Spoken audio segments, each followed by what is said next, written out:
ഉൽപ്പത്തി അധ്യായം 44. ജോസഫ് സഹോദരന്മാരെ പരീക്ഷിക്കുന്നു. ജോസഫ് വീട്ടുകാര്യസ്ഥനെ വിളിച്ചു പറഞ്ഞു, അവരുടെ ചാക്കുകളിലെല്ലാം അവർക്ക് കൊണ്ടുപോകാവുന്നിടത്തോളം ധാന്യം നിറയ്ക്കുക. ഓരോരുത്തരുടെയും പണം അവരവരുടെ ചാക്കിൻ്റെ മുകൾ ഭാഗത്ത് വയ്ക്കണം. ഇളയവൻ്റെ ചാക്കിൻ്റെ മുകൾ ഭാഗത്ത് ധാന്യവിലയായ പണത്തിൻ്റെ കൂടെ എൻ്റെ വെള്ളിക്കപ്പും വയ്ക്കുക. അവൻ ജോസഫ് പറഞ്ഞതുപോലെ ചെയ്തു. നേരം പുലർന്നപ്പോൾ അവൻ അവരെ തങ്ങളുടെ കഴുതകളോടുകൂടി യാത്രയാക്കി. അവർ നഗരം വിട്ട് അധികം കഴിയും മുൻപ് ജോസഫ് കാര്യസ്ഥനെ വിളിച്ചു പറഞ്ഞു, ഉടനെ അവരുടെ പിറകെ എത്തുക. അവരുടെ അടുത്തെത്തുമ്പോൾ അവരോട് പറയുക, നിങ്ങൾ നന്മയ്ക്ക് പകരം തിന്മ ചെയ്തത് എന്തുകൊണ്ട്? നിങ്ങൾ എൻ്റെ വള്ളിക്കപ്പ് കട്ടെടുത്തത് എന്തിന്? ഇതിൽ നിന്നല്ലേ എൻ്റെ യജമാനൻ പാനം ചെയ്യുന്നത്? ഉപയോഗിച്ചല്ലേ അദ്ദേഹം പ്രവചനം നടത്തുന്നത്? നിങ്ങൾ ചെയ്തത് തെറ്റായിപ്പോയി. അവരുടെ ഒപ്പമെത്തിയപ്പോൾ അവൻ അവരോട് അപ്രകാരം തന്നെ പറഞ്ഞു. അവർ അവനോട് പറഞ്ഞു, യജമാനൻ എന്താണ് ഇങ്ങനെ സംസാരിക്കുന്നത്? അങ്ങയുടെ ദാസന്മാർ ഇത്തരമൊരു കാര്യം ഒരിക്കലും ചെയ്യാൻ ഇടയാകാതിരിക്കട്ടെ.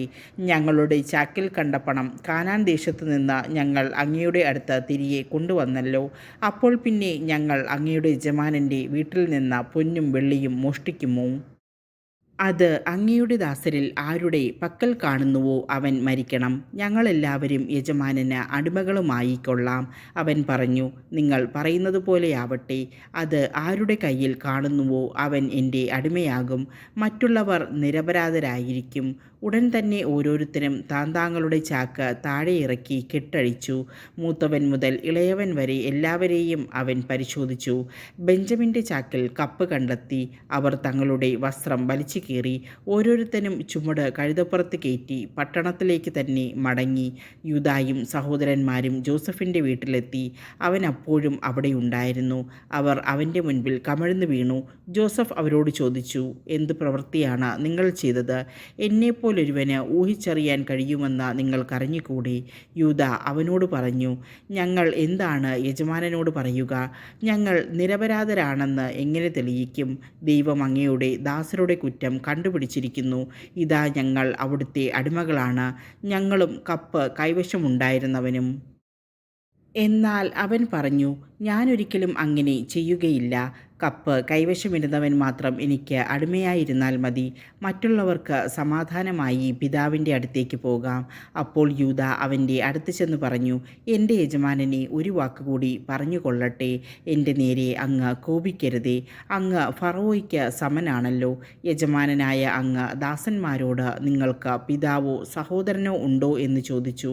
അപ്പോൾ ഞങ്ങൾ യജമാനനോട് പറഞ്ഞു, ഞങ്ങൾക്ക് വൃദ്ധനായ പിതാവും പിതാവിൻ്റെ വാർദ്ധക്യത്തിലെ മകനായ ഒരു കൊച്ചു സഹോദരനുമുണ്ട്. അവൻ്റെ സഹോദരൻ മരിച്ചുപോയി. അവൻ്റെ അമ്മയുടെ മക്കളിൽ അവൻ മാത്രമേ ശേഷിച്ചിട്ടുള്ളൂ. പിതാവിന് അവൻ വളരെ പ്രിയപ്പെട്ടവനാണ്. അപ്പോൾ അങ്ങയുടെ ദാസരോട് അവനെ എൻ്റെ അടുത്ത് കൂട്ടിക്കൊണ്ടുവരിക, എനിക്കവനെ കാണണമെന്ന് പറഞ്ഞു.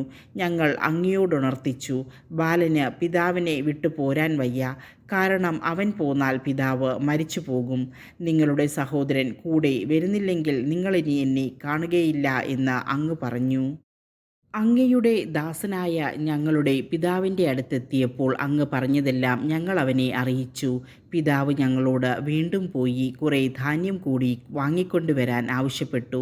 ഞങ്ങൾക്ക് പോകാൻ വയ്യ, എന്നാൽ ഇളയ സഹോദരനെ കൂടി അയക്കുന്ന പക്ഷം ഞങ്ങൾ പോകാം. ബാലൻ കൂടെയില്ലെങ്കിൽ ഞങ്ങൾക്ക് അവനെ കാണാൻ സാധിക്കയില്ല എന്ന് ഞങ്ങൾ പിതാവിനോട് പറഞ്ഞു.